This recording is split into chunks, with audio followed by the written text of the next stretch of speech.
How's it going, everyone? Hope you're all well. Mr. Boulder back tonight with a video talking about 5 amazing debut albums in my collection. I did quite a few at the start of my YouTubing days. Not done one for a while, so it's time to do another one. I hope you're doing good, looking after yourselves as per usual. So 5 excellent debuts to talk about right now. The usual quick sip of coffee, and we're going to get straight into it.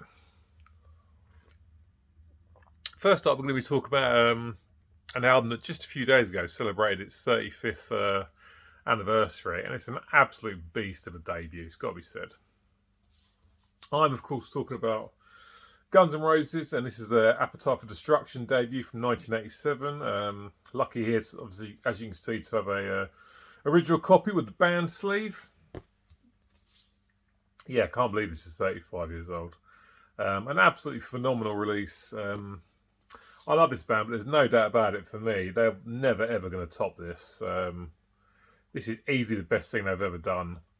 An absolutely beastly album. There's songs on this that everyone will know that have been all over rock radio for years, and not even rock radio, sort of popular commercial radio stations as well.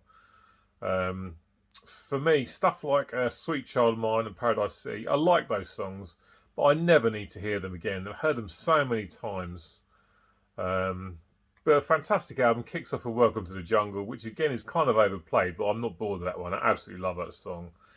Like I say, the other things on this are very much well known, but like a lot of these albums, some of the deeper cuts, for me personally, are the best. Track 2, It's So Easy, is easily probably my favourite song in the entire album. Mr. Brownstone is a fantastic song as well. Embarrassingly, I was listening to that for about 20 years before I actually realised it was about heroin. But there's other great stuff in this, like Out to Get Me, Night Train.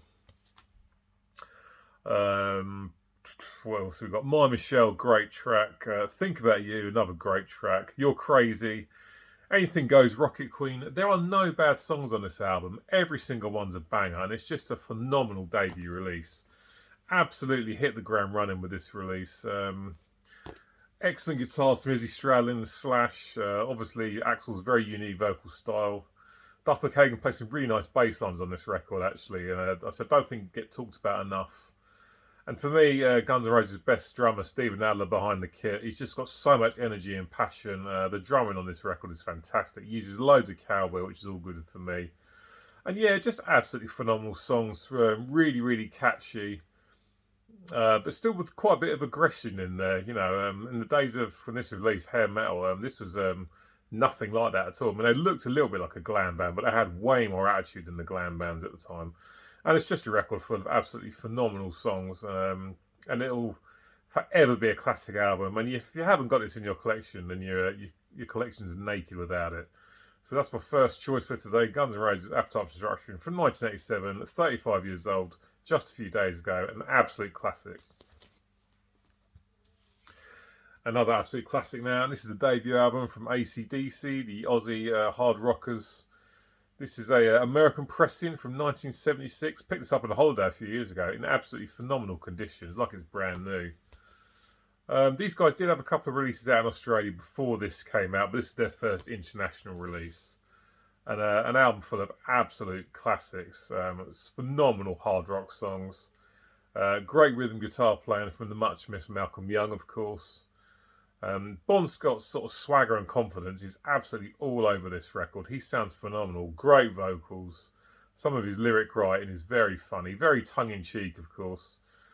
Great lead guitar, of course, from Angus Young. Phil Rudd on the drums. Can't remember the name of the bass player on this album. It's not Cliff Williams, I know that. But just absolutely fantastic stuff. Again, this is another one that's got tracks from this that are all across rock radio for years and years and years, and rightfully so. Brilliant songs. Let's have a bloody look. Oh, here we are at the top. Yeah, it's a long way to the top if you want to rock and roll, but the bagpipes on it sounds phenomenal. Rock and Roll Singer, great track. Bond sounds fantastic on that.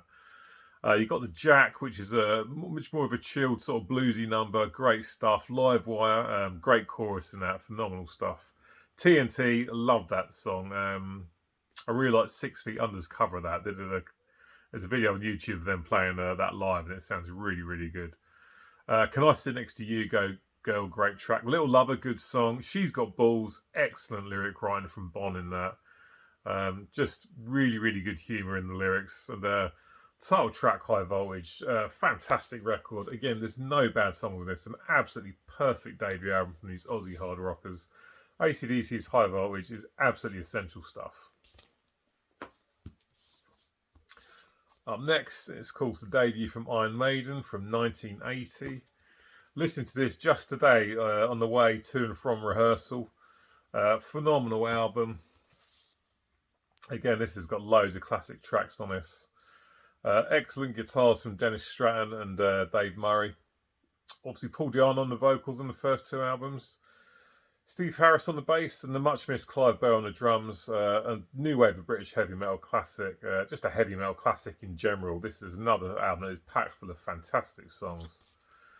Opener, Prowler. I love the harmonised guitar riffing in that. Sounds fantastic. Remember Tomorrow is a track I think doesn't get talked about enough, actually. I really like the contrast between the more gentle sort of verses and then the harsher choruses with the distorted guitars. Great riffs in that track. Running Free up next. Not one of my favourites, but still a great tune. Side A closes with Phantom of the Opera. 7 minutes of absolute perfection. Again, great. Very memorable guitar riffing. The harmonised riffing is fantastic. Great choruses. Paul Di'Anno sounds really good on that one. Transylvania, good tune. Strange World, I like that one a lot as well. Charlotte the Harlot is another absolutely fantastic song. Great chorus. Really like Paul Di'Anno's vocals on that. Closes with the title track, which Trivium did a really good cover of a few years ago. I think that was on Shogun, actually.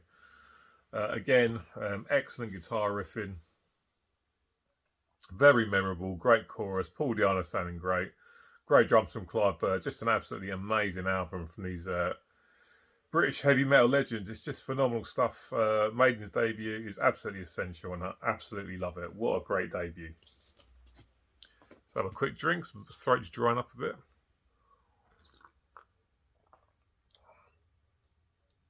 Up next is an album that pretty much spawned an entire sort of genre.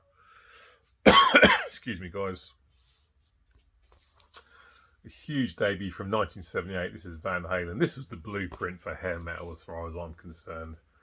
An absolutely fantastic album. Fantastic band. Of course, everyone is always going to talk about Eddie Van Halen, and rightfully so. But it's not all about him on this album. Obviously, the guitar playing is absolutely phenomenal. David Lee Roth, not the best vocalist, has to be said, but as far as being a showman and a frontman goes, one of the best for me ever in the whole history of rock and metal. And then you get the underrated rhythm section of Alex Van Halen and Michael Anthony, which is just a phenomenal team together. And not only that, you get some absolutely amazing backing vocals from Michael Anthony as well. This is, again, another album with songs that you'll hear across rock radio all the time. Kicks off with Running with the Devil, which starts off with that really massive low E note that Michael Anthony's playing on his bass before the drums and the riff kicks in. Great riff. Good vocals from David Lee Roth. Really enjoyed the chorus. Ain't Talking About Love next. Another great song. The solo in it is absolutely fantastic. Love all the guitar in. Another good chorus. I could take or leave the cover of The Kinks, You Really Got Me. I do enjoy it, but it's not one of my favourites on the album. But there's other great stuff on this, like I'm the One, Little Dreamer. And then you got Feel Your Love Tonight, which for me is one of those deep cuts that's just phenomenal. One of my favourite songs of the album. You got Atomic Punk as well. I love the guitar intro that Eddie plays on that. And then the last track, On Fire. Great stuff. Really good vocals from David Lee Roth. Just an absolutely amazing album, and it should be in everyone's collection. These guys put out a lot of good albums over the years, and this is definitely one of their best. Van Halen's debut from 1978, for me, it's just absolutely phenomenal and a superb first release. And one more to talk about, I'm going to go for some thrash now. And a lot of people think highly of this debut album, and rightfully so. Talking about Testament, this is The Legacy, which was released in 1987.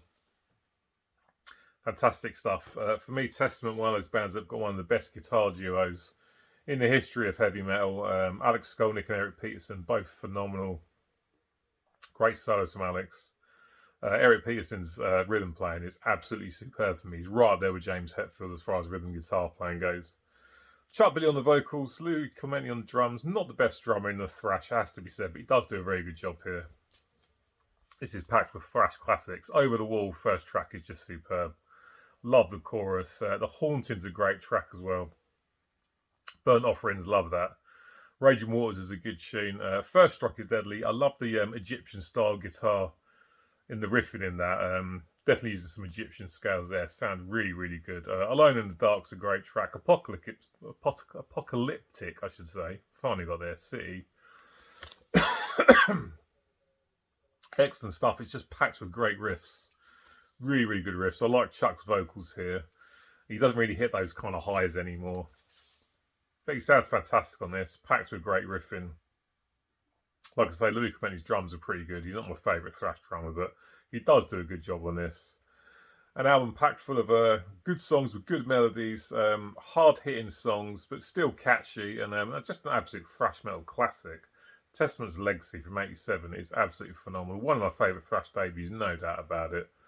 An album with loads and loads of great songs, excellent riffing, some brilliant solos from Alex Skolnick, and just an absolute classic as far as I'm concerned. Right, guys, that's it for today. Cheers for watching till the end. Get in the comment section. Let me know what you think about these releases. Do you think these are great debuts? List some great debuts in the comments and let me know what you think of brilliant debut albums. I'll be back at you soon. So cheers for watching again. Please like, comment and subscribe if you haven't done so already. And I'll catch you soon. Cheers. Take care. Bye.